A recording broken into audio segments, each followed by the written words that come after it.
Hi, I'm Ben Orford. We're down the field today in amongst the trees underneath the hedgerow. Thought it'd be the perfect opportunity to show you one of our favourite carving tools that we make, which is the Indian Crook Knife, or the Mocotaugan.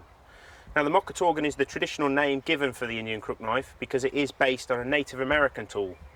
This goes way back before even steel blades were used. They were even used beaver teeth, bits of bone, things like that.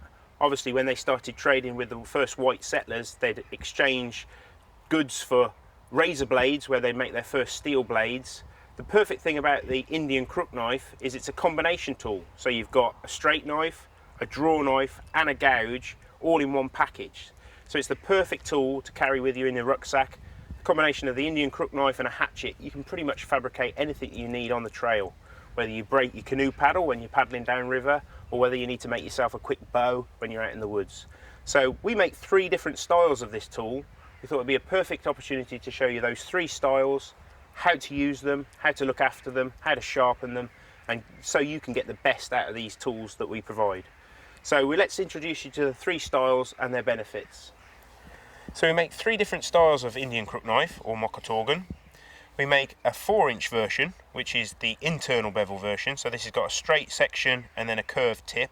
This is great for planing cuts if you're working on larger pieces like the paddles and things like that. We do a 3-inch version of the same tool, so with that same straight section and curved tip. And we also do one that's got the bevel on the outside, an external bevel Indian Crook Knife. This has got a more conventional sweep to it, like a spoon knife or normal conventional crook knife. This is great for when you're hollowing bowls, cups and things like that, and we'll cover that a little bit later on. First of all, we'd like to show you the internal bevel tools. These are the true Mocotaugan and the sort of draw knife that we're going to be using it for in this instance.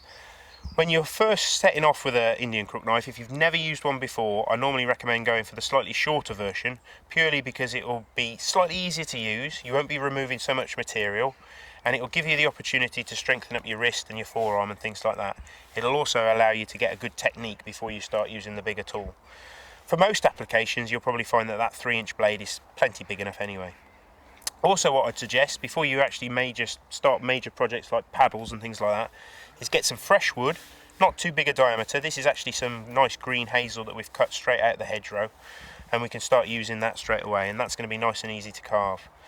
Before you start, let's have a look at the actual tool itself. So what we've got is we've got this very shapely handle, and we've also got this extreme offset. Now at first you might think, well, why would you ever have a blade and a handle in relationship in that angle? What that allows us to do is to hold the handle and use this elongated thumb spur, and it allows us to put our thumb right along that back side. And what that gives us is an immense amount of control. Now we can start to see why that blade is offset. It allows us to hold the handle without actually having to crank our wrist, so it allows us to use it for long periods of time without fatiguing our forearm. Now to control this cut, what we do is we pitch the tool just by using our wrist like this. And what we're going to try and do is get the back edge of the crook knife to lay flat onto the material that we're using, and then we control the depth of cut purely by pitching our wrist like so. So what we'll do is we'll engage the cut, and we'll just try and take a very small fine shaving to start with. We're not trying to go too deep, and that's the aim of the job. Also what you'll notice is this hand that's holding the piece of material is always behind the cutting edge. I've never got it in front of where the actual tool is travelling. That is a major point of safety.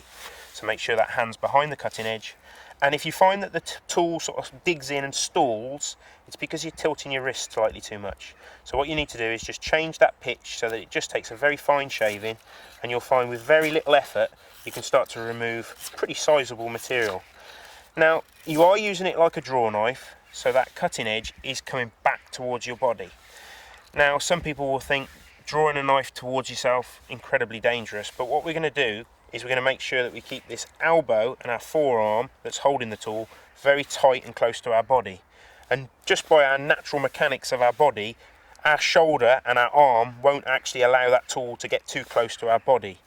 If our elbow and our arm come away from our body, the natural tendency is for that tool to work across your body, and that's when you can cut yourself or even cut your t-shirt.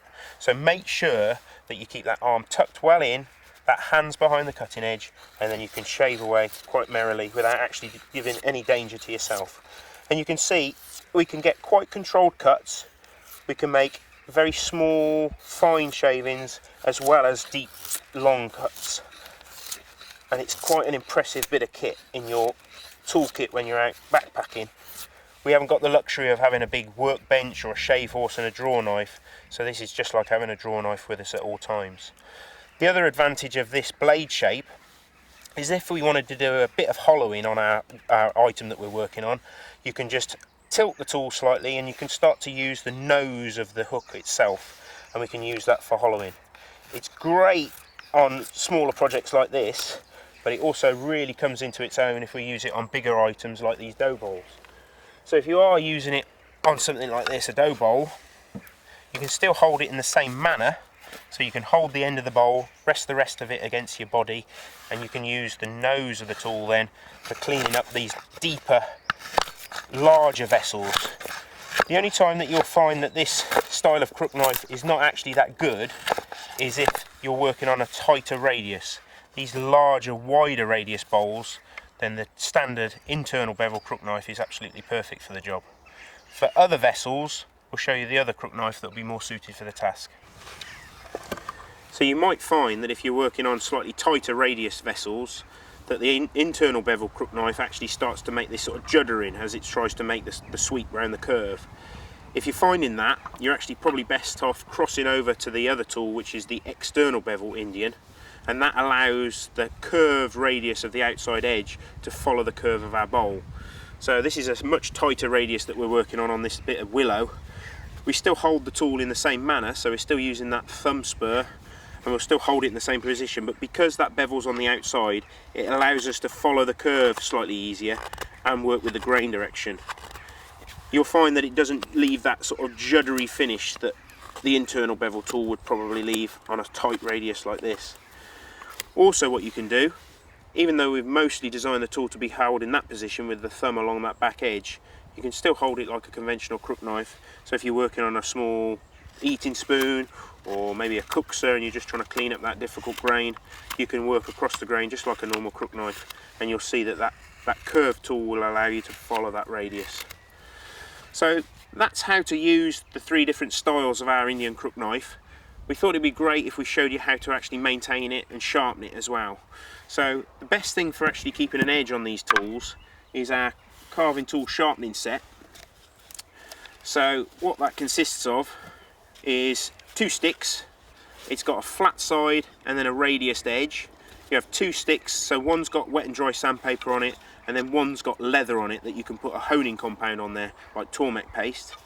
And because we've got this flat section and this radiused edge, it allows us to get into the shape of the tool. So obviously, because of the shape of the Indian crook knife itself, you won't be able to use a conventional bench stone or a small sharpening stone, but having this strop, obviously charge it up with paste beforehand. As soon as you feel that it's lost that edge, if you just stop, get your strop, and then laying that flat side on the inside bevel, we can just strop away from the cutting edge and just polish up that edge. And you'll see that as we come towards the front edge where it's curved, that rounded edge allows us to follow that blade shape. We can then turn it round and we can strop away from the cutting edge again and polish up that backside. Now you want to make sure that you keep that dead flat as well. You don't want to try and put a secondary bevel on there. Obviously that's great if you've just felt that it lost its edge and you can quickly hone it up. If you've left it for a long time, if it's maybe got a bit of staining from cutting some very wet timber, you can do exactly the same process, but obviously with the sandpaper. If it's very dull, use a coarse grade, and if it only needs a quick touch up, then you can use the finest grade, which is 1200 grit. So that's perfect for maintaining your tools, also very light and convenient when you're out in the woods, so you haven't got to carry any heavy bench stone with you. Because these are made out of carbon tool steel, you also need to be a bit careful that you don't keep any kind of moisture on the surface of the tool. So that could be from just the environment itself, if it's been raining, but also if you've been using very wet timber, there's going to be a degree of moisture from the actual wood itself. So to protect that tool, clean off any of the major sort of shavings, and then we like to use these camellia oil applicators. You can use other things, you can use WD-40 or even kitchen oil or gun oil, things like that. These are really good because they're light, they don't have any propellant in it, and it's also a food safe oil. So if you're carving your woodenware for your camp kitchen, you know that you're not going to be ingesting any horrible chemicals. So we just put a few wipes on there like so, and then to wrap it, you get provided with this soft leather strip to protect the edge, and to apply it, what you do is you just pinch it onto the wooden handle like so, leaving about a couple of inches. You come up to the tip, and then you make a quick turn, and what that does is it folds that extra layer of leather over the cutting edge. Then we work back towards the handle, make sure it doesn't get twisted. Notice how I just pinch it with my finger if I'm taking another grip on the leather. Come up to the tip, and then we go round my finger, and then we make a small bite in that piece of leather and tighten up that knot. So that completely protects the edge, but it leaves us this simple little tab that I can just pull when I need to next use the tool. So that's the Indian Crook knife. That's how to look after it, how to use it, how to sharpen it, and then that's ready to put in your rucksack for your next trip out into the woods. So hope you've enjoyed that. Hope that's given you a bit of confidence if you bought one of these Indian Crook knives and you weren't sure how to hold it or how to get the best from it. Hope that's proved useful. If you've got any questions, please drop us an email through the website. And yeah, happy adventures with your Mocotaugan.